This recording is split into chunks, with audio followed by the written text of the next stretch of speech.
then I'm okay. You're okay. You're perfectly Okay. fine. By the way, if you made your vow to Yah, you kept your vow through that you said, right? Because you Mhm. came from your heart. But I want to be clear. This is not magic and this is not spiritual. Did you make the vow to a man or did you make it to Yah? To man. I mean to him. Yeah, you made it to a man, right? Yes. Okay, then you're Okay. good. You're over it. Yah's vows, when I'm saying what we're talking about is what you say to Yah. Oh, okay. If you speak to Yah, these men are not God. They're not Elohim. So for us to listen, I don't even listen to men anymore because we Okay. can't be trusted. Sure. Okay. So this Torah portion is mainly, like it says in the verse, that it's whatever secretly or loudly vowed to, yeah, we need to fulfill. Yes. Yes. Okay. And if you did it in your heart, and if you spoke it, anything you spoke to Yah, you have to be careful to make sure that you do it. If you don't do it, you're going to have a problem. Yah says, I'll destroy you, because he's saying if you got to be careful. What Shalom was telling us is be careful what you say to Yah. Don't be so quick to utter anything before him. And I told you that I made the mistake, which is true. I made a mistake. I said it in my zeal, in my happiness, in my love, and I was like, oh yeah, I want to do this and I want to do that. And if you do this, then I'll do this when that happens. And I was just thinking I'm doing the right thing and saying the right stuff. And Yah's like, and then I haven't been able to pay it. And then I'm asking, well, why is my life being destroyed? Right? Why am I not feeling, I don't feel well about things. Why? And I asked y'all last week, like, did I ever make a value that I didn't pay? And I'm thinking, I'm thinking, well, I did make a vow, but I didn't have the resources to do it. So, but I was hoping that you would give me the resources so I could do it. No, that's evil. That's evil. If you don't have what Yah is saying this, if you vow something to Yah, it better be in your possession. Yah doesn't work on credit. Do you understand that? If the people of Israel were to vow something to Yah, they had to bring it to the temple official that day. It didn't happen. Well, I get to you next week. You opened your mouth, fulfill your vow. This is what Yah's telling us. Don't be people who are just opening your mouth and talking. You need to be the kind of people, if you said you're going to do something, do it.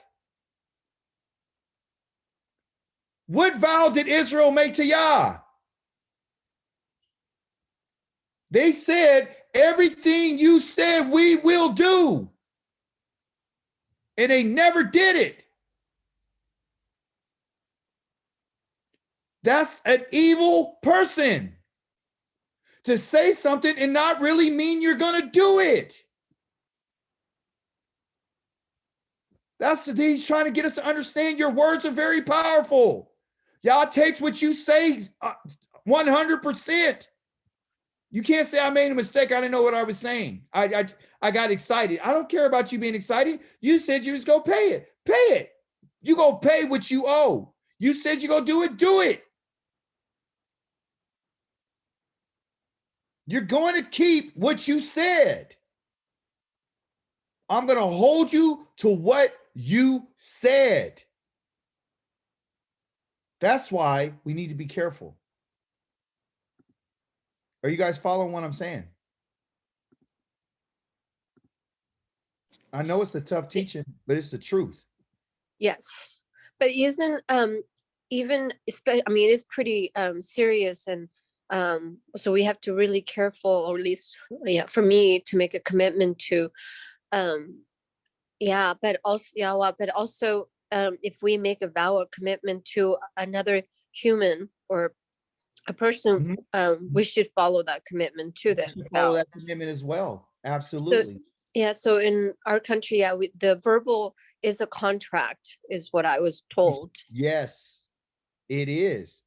It's based on what was said. Like when Yah, that's heavy what you just mentioned. When Yah spoke to Abraham, he spoke to him and he made a verbal contract with him. He promised him something.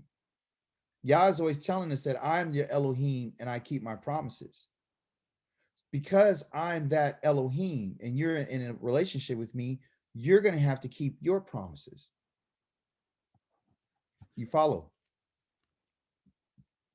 You got to keep your promise to me. If you said you're going to do something, you got to do it. Can you guys see my screen? Rule 6 verbs. Yes. Okay. So I'll end on the study of the Torah by saying, if you made a promise to Yah, he's saying that you're going to have to fulfill it. I want you to be my people have to do. If I'm the Elohim that you serve, this of righteousness and justice and truth and mercy and compassion, that's what you have to be. If you said you're going to do something, then you have to keep your word. Because only two people can be in a contract together, two individuals predicated upon trust and a fiduciary of faithfulness to it. You got to be faithful to what you said. That's all this is about. This is about being faithful to what you said. That's what the Torah is about, to teach us how to be faithful to what we say and what he says. You understand? We said we would do it, then we need to do it. That's just what it is. And that's the problem is people don't want to do it. They don't want to keep their word to him and other people. If you keep your word to Yah, then more than likely you'll keep your word in your marriage. If you keep your word to Yah, then more than likely as you will keep your word to your boss or your business or your customers. If you keep your word to Yah, you'll keep your promises that you made to your children. You keep your word to Yah, you'll be faithful in your relationships with socially around people and your fellow human being. But if you don't keep your word, you won't be considered to be faithful. And you can't be trusted, and you'll be a false witness. Because we're the ones who